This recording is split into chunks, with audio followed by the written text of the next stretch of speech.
سحری، روزے دار کو آخر رات میں صبح صادق سے پہلے سحری کھانا مسنون ہے، اس میں برکت ہے اور ثواب ہے۔ آدھی رات کے بعد جس وقت بھی کھائے سحری کی سنت ادا ہو جائے گی، مگر آخر رات میں کھانا افضل ہے۔ اگر مؤذن نے صبح صادق سے پہلے اذان دے دی تو سحری کھانا منع نہیں، صبح صادق سے ذرا پہلے تک سحری کھانا جائز ہے۔ سحری سے فارغ ہو کر دل میں روزہ کی نیت کر لینا کافی ہے۔ افطار، آفتاب کے غروب ہو جانے کے بعد افطار میں دیر کرنا مکروہ ہے۔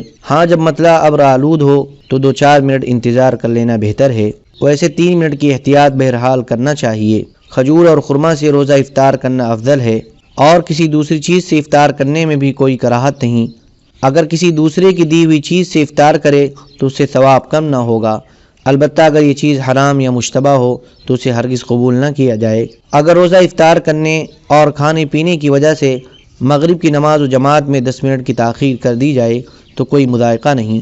افطار کے وقت یہ دعا مسنون ہے: اللہم لک صمت وعلی رزقک افطرت، اور افطار کے بعد یہ دعا پڑھے: ذہب الظمأ وابتلت العروق وثبت الاجر ان شاء اللہ۔